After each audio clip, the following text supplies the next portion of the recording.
what are the measuring mechanics to say that they are shopping safe and securely? Like, okay, so basically, yeah, it hereby follow my mission, which by I will increase credibility of merchants. So basically, when the transaction is done, then like example, someone buys nasi lemak, so it will be like every dollar there will be one credible ratings. So example, they'll buy like 10 boxes of nasi lemak for $50. So example, it will be 50 credit ratings. So if the person is satisfied with the product, then his credit ratings will increase by 50. So basically it works like a search engine. So basically his rankings will go up. So therefore it provides credibility for him, and therefore it increases the traffic of his purchase. Okay, thank you. Actually, I'm a bit confused. So first you were talking about online shopping, and then now you're also moving into offline shopping, offline purchases as well. Like no, I'm basically talking about like offering ratings like online. Okay, like, so just to make it a bit clearer, it is actually like an online review site for people that have purchases. It's basically e-commerce site whereby it provides ratings for merchants. So basically, merchants at first, the functions will be, they will apply to sign up for our website. So once they come in, then they sign up, then they will list their items. Then after that, then they can be able to sell it. So when they sell it, then if the customer is satisfied with the items, then the customers will rate it good. Then so who is your biggest competitor that you see? Biggest competitor currently, I foresee it will be more like Qoo10, Rakuten. And all those websites do have their own reviews by customers. Yeah, they got their own reviews. However, I believe that my website is it will be an opportunity for startups to showcase their items, to become merchants, to sell their items, and as well as I didn't touch on the referrals part, which is like whenever the person whenever a buyer buys a product, the referral of the buyer gets part of the commission, and it's a long-term one. So we will partner with the merchants for it. Yeah, just a comment from me, a question. I think it's a good idea. I was in China for a year I was working there. So they have Taobao that is doing very well. Taobao, you can set up, anybody can set up a shop there, anybody can sell anything. It can be real, it can be fake. But people source out the products through the reviews. So if I search for Nike shoes, I see a listing of different Nike shoes. Usually those that are $10 are obviously fake. You go for those $50 and then you look at reviews for people that whether it's real or fake. Yeah, so that's something that you can look at. They're entering Southeast Asia very aggressively, so that could be our biggest competitor eventually. But that's a model that you might want to work towards. Yeah, but that's a good idea. Okay. All right, thank you, judges. Any more comments? Just a quick one to wrap up. Thank you. Yeah, I'm just a bit worried because normally such comment sites, while the idea behind it is very good, it's a very noble cause, practically they could be abused by competitors of a product. So you may get instances where competitors of Nike or whichever product they're selling may actually get people to post a lot of negative reviews which may or may not be fake. So you may want to consider looking at that as well. All right, thank you, judges. Sylvester, I hope you take that good critique in mind. Thank you. So, off the stage you go. Another huge round of applause for Sylvester, everybody. Thank you.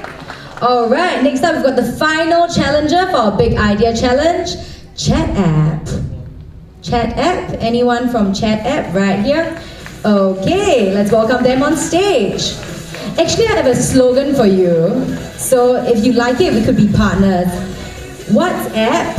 What's that? We've got Chat App, right? Okay, you guys are just patronizing me. All right, introduce yourself on the mics here. Introduce yourself. Where are you guys from? Hi everyone. Yeah, so my name is Hisham and I'm from Ngee Ann Polytechnic. And hey, my name is Champing, also from Ngee Ann Polytechnic. Okay. Okay, so you have 5 minutes on the clock. Let's go. Okay, guys. How many of you are using WhatsApp? Everyone, right? Okay. How many of you are using at least one chat application in your smartphone right now at the current moment? I think everyone here, right? Okay. Awesome. What are the current problems do you think that you face in your chat application? Is it, for me, I face that, in my chat application or in WhatsApp, right? Because I do have a lot of groups and I do have a lot of content being generated daily basis, like 10 conversations of like 100 messages each. And I don't know whether you guys face this. I hope that you guys actually face this on a daily basis. And a lot of you have a lot of groups, have a lot of content generated by not only your friends, but all your groups too. So sometimes when I get home, right, and then when I see my messages, I get lazy to read them because I have to scroll up and it's so irritating. I have to scroll up like 10 different kind of groups, right, to actually to understand the content that's being generated. So this got me thinking, like, what can I do as a developer to actually solve this problem? And what I thought of was an API integration or a chat application, another chat application on my platform where you can actually archive your own messages, and when you actually hashtag your own topics to actually categorize your content better. And not just this, you can actually download plugins and to actually make your conversations more unique. What I mean by this is that when you actually have, so in your chat app, right, when you're discussing content, you can actually hashtag your own topics. So when you actually hashtag and you press enter, it will automatically archive for you in a topic section. When you scroll to the left, it's actually, all the topics will be there, and then when you actually click on one topic, you don't have to scroll up yourself, it will automatically scroll up for you to that topic, to that moment that they are talking about that topic. Yeah, so I find that this would be a good way in which I can categorize my own content, and from here forward, right, not only can I categorize the content, but I can do more with my conversations. I can do more with the conversations. So this is coming to part 2 of my app, which is the specialty of my app. So the part 2 of what's so special about my app is that you can actually have, you can actually download plugins. So the categorization of the content, right, will be one plugin. You can actually other developers, so I'll make my chat app open source. Other developers can develop other plugins for you. And these plugins, right, you can actually download it in your own conversations. So making your conversation unique, because each conversation has different needs. So let's say you're in a group. Let's say you're in a group where you're organizing a camp. You need different needs. You need different topics. You need different sort of areas where you can focus on in your conversation. And you can actually download plugins for this, and other developers will be able to actually develop for you. And my monetization strategy is that other developers can actually price these plugins in my application, and you have a plugin sort of market inside my application where you actually download free plugins, paid plugins, and I can actually get a certain amount of percentage out of every plugin that is sold in the chat app, chat application. Yeah. So Champion here is my friend, and he'll tell you about the problem that he face in the chat application, on a daily basis. So basically, what the problem is going to talk about is basically that, for example, when we use WhatsApp, so let's say we use WhatsApp when we check the group chat. Most of the time, it's like, let's take a situation that I faced the most common.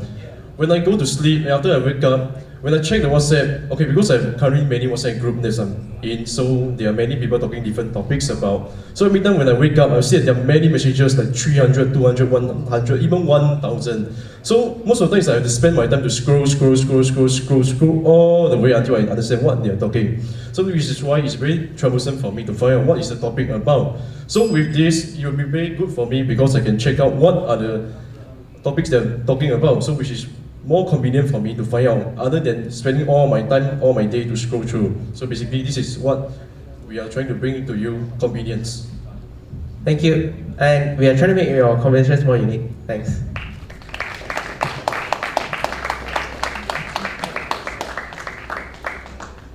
I think that's a good idea, like combining all to one. I just have one question with the example. So for Sorry, example, can you repeat it? I have one question about the example when I wake up in the morning and I have like 1,000 chats. So with the hashtagging to categorize it, don't I need to categorize it at the point of when the conversation is? Yes, So that's right. when I wake up, I still have to scroll through the 1,000 messages to then then how does the hashtag work? Like it won't be categorized, right? Yeah, that's a good question. So you have the ability to actually categorize your own messages. So during that 1,000 messages, right, people can actually categorize their own topics. So you don't have to scroll through 1,000 messages. You only need to scroll through like 5 or 10 topics that happen during the night. So from that topic, right, when you actually click on one topic, it will actually go to, it will automatically scroll for you, or it will the API or the algorithm will actually scroll for you to that point where the conversation actually started out, and you actually know what is actually going on in the conversation. You don't have to figure it out yourself, because all the topics are already actually there, and based on the topics, you can actually get a view of what they're actually talking about first. Then after you click on it, right, it will automatically scroll for you up to that message. So you don't have to scroll through 1,000 messages. You only have to scroll through the different topics that they talk about. And then when you click one, right, the application would smartly to actually scroll up for you to that topic itself when it first started out. Yeah. So the categorization is already there? Yes, based on you got to actually activate the categorization based on when you actually hashtag a topic, right? You can activate the categorization by hashtagging it. Yeah, so the application would know when you hashtag, it will automatically archive for you that topic to the topic section, and it won't automatically archive for you. Yeah, you have to do it yourself. Okay. Okay, I'm a bit confused. Okay, so let's say I'm in a chat group. Okay, and then before I went to sleep, the conversation was about mahjong. And then I wake up in the morning. But while I was asleep, they started talking about weekend road trip. So I haven't had the chance to categorize that. So how would I wake up and then the category will pop up, or how does that work? Yeah, so that will be based on anybody can actually archive a topic. So if your other friends archive weekend trip, right? You can actually see that weekend trip in your topic section. So it'll be a unified groups topic section where they can actually talk about the topics, and your friends can actually help you to actually archive the topics. Oh, okay, yeah. cool. So, thank you. Thank you. I use a lot of chat apps. WeChat for China, Kakao for Korea, Line for Japan, Samsung Chat, I don't know, there's too many. So a lot of the functions that you have mentioned are spread over different chat apps. Widgets online, there's cuter stickers, and then one issue I foresee is it could be a developmental issue, maybe a lot of time and process, because I'm sure Line, Kakao, WhatsApp all have considered the same options with SU, and they decide a certain set of widgets that they decide that are more monetizable or more validated, like people want it more. So that could be an issue, something that they have considered that you have not, because they are huge chat app companies. So that's one, and I think that's not the biggest problem I face actually for a chat app. The biggest problem I face is I have too many. If you can all source into one, and then that would be awesome. Yeah, and hashtagging is very popular in Twitter and in Instagram. So Twitter can do private messages as well. So that's something for you to explore. Yeah. I like the idea. I constantly face this problem on a daily basis. Not even when I wake up, like when I'm busy for two hours, I have like 46 messages I need to scroll through. I feel that this probably needs the cooperation of everybody in the group chat, and I guess it has to be universally understandable that they have to hashtag first. One of the problems that I foresee is that most of these chat apps are on mobile phones, which have a very small screen. You probably need to consider getting a very good UI design so that it's user friendly in the first place, and they don't like go through all sorts of text just to find the category that they want. Yeah, so you probably need a pretty good UI. Thank you so much. Okay, thank you. Thank you very much, judges. Another big round of applause for chat, ladies and gentlemen. And so with the last group, we have come to the end of the Big Idea Challenge. Thanks a lot to everyone. The judges will be deliberating on what they have heard so far, and we will be announcing the winners later on today. That is correct. Thank you to the participants for your enthusiastic response and your great presentation. Thank you to the audiences for your amazing, fullest attention given. And now, so just a hint about what's going to come up next. I have a joke. Do you guys want to hear it? Yes, more jokes. Do you guys want to hear it? Okay, if you don't want to, I'm still going to say it. So, what is the heaviest noodle on Earth? Wait, I hear some response. Actually, if you guys know the answers, if you guys know the answer, do you want to come up and I can give you a prize for it? We'll give you a prize. Just come Who on wants to up. come up? Come You know on. it? Okay, come on up. Great. So, what is the heaviest noodle on earth? And your answer is? Wonton mee. Ah, get it? 1 ton noodles. Okay, not that funny. I'll try harder. Thank you so much. You get a prize later on. Can I have your name, please? Sally. Okay, I'll check. Come back to you again. All right, a round of Sally. applause for Sammy, guys. Thank you for your bravery. But jokes aside, we will not be serving wonton noodles for lunch, unfortunately. But yep, that's right. We're going to be moving on to lunch, your favorite time of the day. That's right, amazing food nonetheless. Also, another thing about the lucky draw that we've mentioned above, yes, if you guys stay until the end, we have a lucky draw at the end of this session. You get the chance to win an iPad mini. Yes, an iPad mini, amazing, right? So how this is going to go down is that you're gonna look into your goodie bags. Do you see your goodie bags? Okay, you have a lanyard inside, a red lanyard, and there's a card inside the lanyard. So can you guys like raise up your lanyard so that I know you guys, yes, the lanyards. Okay, write your name down on the lanyard on that card. Take that piece of paper out, right? Write your name down on that card, and then we'll be going around with a bag. You drop that name card into the bag, and then we'll be picking out the prize winner from there. Yep, that's right. So do make your way to us to give us your name so that you can stand a chance to win an iPad mini, as well as some amazing cash prizes that are far better than what we're giving you during the games, of course. Also, one thing to note, the prize will be given to people who are actually present here at the end of the day. So if your name gets picked, you're not here, the prize goes to the next winner. Yep, so get your names into the container, the bag, before the end of lunch, because there are going to be talks going on. We don't want to disturb. That is correct. So have a nice lunch, everyone. See you in a bit. Also, we would like to encourage that you put the JWEF hand sign when you're taking these pictures. Basically, they are two OK signs linked together. Thank you very much. We'll be walking around with the bag now, and yeah. That is correct. So to enter, you have to hashtag your picture with JWEFSG. Okay, we'll be coming around in just a bit. Enjoy your lunch.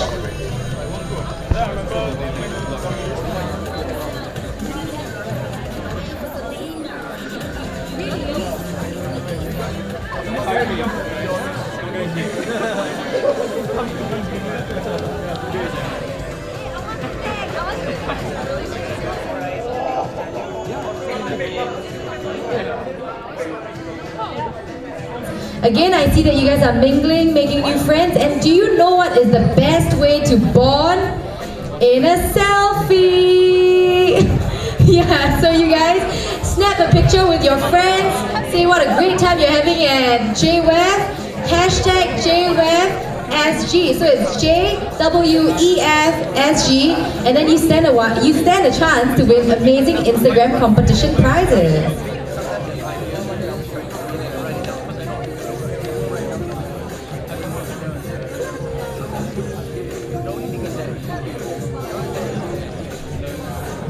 Hey guys, we suggest that you guys go back to your seats as soon as possible because it will be starting in about 5 minutes.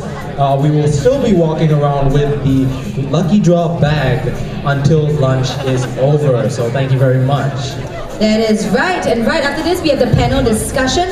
Again, we would like to give a quick shout out to our wonderful sponsors, Rashta Lin, Showbox, Blue Energy Music, Mr. Pillai, and Graham. Especially Graham for providing us with the iPad that you are going to get today with the lucky draw. Thank you very much. Guys, make your way back to your seats. We will appreciate that. Alright, so while everybody's trying to return back to their seats, why don't I end off lunch with a quick joke? Right? A quick food joke. Yeah. So, alright everyone. I will start. So you guys saw the food, right? Do you guys have a good lunch? Do you guys have a good lunch?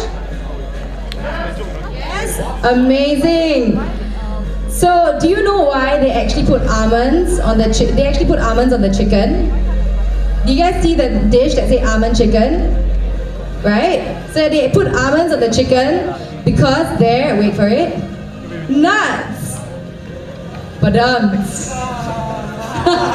Thank you. Hey, at least I try.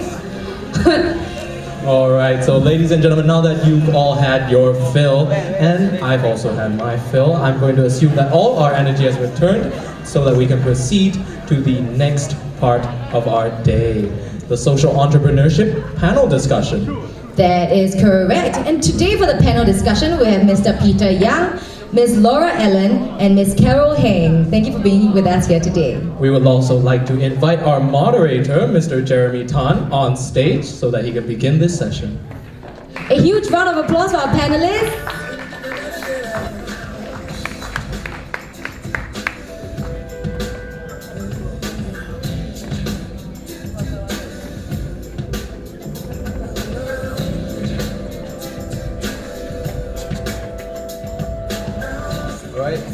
Good afternoon, everyone. First of all, let me thank all of 3 panelists here for being able to share what they do and who they are. So I think the best people to tell us what they do is probably them. And to start off, I would like probably Ms. Carol Heng would like to share with us, what have you been up to, what you're currently doing here, and what is the nature of the business that you do? Sorry. Okay. My name is Carol Heng. I worked in Bisling Center. Bisling is the charity located in Chai Chi. It's a charity that has been around for the past 27 years. This charity is actually has a mission to help the disadvantaged through employment. And we do this through 5 of our social programs and 7 social enterprises. So my job there is to run some of these social enterprises. The 7 social enterprises includes cleaning, manpower outsourcing, packing fulfillment, cards and gifts, flower and hamper, and data management. It's quite a handful to remember, but each of these are run by different business managers, and through these, we are able to benefit 200 over disadvantaged people through employment. So later, I will share a little bit more as the questions from the floor comes up to let you know about how we run this under a non-profit organization. Okay.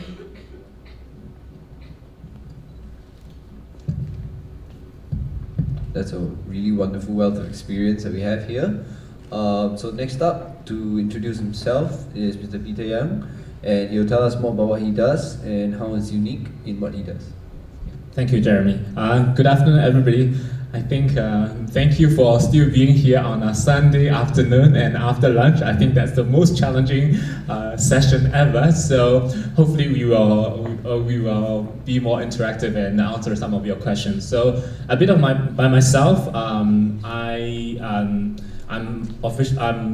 originally from China, so I've been in Singapore for 8 years, and I've been in a professional career, so to speak, when I come to Singapore. And 2.5 years earlier, I left my corporate job and started one social enterprise, not 7, but one social enterprise. So what my social enterprise does is we do kind of most people call us the unsexy social causes. Most of social causes are about helping women, helping animals, helping etc. Right? So we help social enterprises, or we help as a non-profits, right? So what we do is a lot of social entrepreneur or non-profits, they have ideas, right? They want to scale up their operation. But in order for you to scale up, you will need skill sets. You will need people who have finance skills, legal skills, marketing skills, IT skill sets, right? As most of the startup or the sort of the growth stage organizations, you not necessarily be able to attract these talents or be able to pay a significant amount of fee to hire the consultants, right? So what we do is help this organization to find the skilled volunteers who are lawyers, accountants, and IT professions who don't mind volunteer their time and also contribute their skill set. So think about MHAC as a intermediary channel, those people who have the skill sets and who are willing to contribute their skill sets and channel their passion and knowledge to those organizations that requires this knowledge. So that's what my organization does. Very interesting, Peter, thanks. I think a lot of times it is true, even though we are in a resource-rich country, in terms of human resource, we still lack that next step to go where we want to go for social enterprises. It does seem that that's where you come in, and that's very valuable in our system. So perhaps next person for our sharing is Laura. Ms. Laura, would you kindly share with everyone, what you do and how come you found yourself here, helping us, and perhaps go ahead. Hi everyone. Hope you're having a good afternoon. I just wanted to ask, out of curiosity, how many of you are ISACers? Just one? Wow, okay. Just curious because a lot of people learn a lot about social issues, environmental issues during their time in ISAC, and that's often how they end up in social enterprise. So both Peter and myself are originally from ISAC. So I'm from Australia. I joined ISAC when I was at university, and it really opened my eyes to a lot of different things. And I ended up working for ISAC in Vietnam for 1.5 years, facilitating their global exchange program and basically helping to develop youth leaders in Vietnam. After this, I ended up working in the FMCG field and food and beverage field for a family business for about 4 years. And during that time, I really had this thirst to do something more and do something more meaningful. And during that time, a few friends of mine from Singapore happened to ask me to join a bicycle ride from Ho Chi Minh City to Siem Reap, about 400 kilometers. And the objective was all to raise funds for a social enterprise in Cambodia. I pretty much jumped at the opportunity. I've always loved the outdoors and adventure, and I really needed a break from my job. So for 1 week, we cycled from Ho Chi Minh City to Siem Reap, connecting with all these different communities along the way, doing about 100 kilometers per day, and really getting a feel for what are the different issues. At the end of the 6 or 7 days, we met the social enterprise in Siem Reap that we're actually raising funds for. And it was an amazing experience because we met these individuals who had such incredible stories. Like there was this 17-year-old kid who'd managed to develop a technology to help her mum create carpets quicker, which was what the social enterprise was actually doing, selling carpets to help the mums have better incomes. And he created this amazing engineering piece, and nobody really knew about it. And as we kind of shared this project, managed to raise funds to help send him to an engineering school, and now he's one of the best engineers in Cambodia. So for me, that was the whole experience was a really life-changing trip, and it was probably one of the best things that I've ever done in my life. And it was that experience that actually led me to move to Singapore and join this social enterprise which had been started called Gone Adventuring. So I joined with 2 co-founders, Ashwin and Jackie, who were really the brains behind it. Ashwin was a banker, always interested in adventure, and then Jackie was a documentary filmmaker.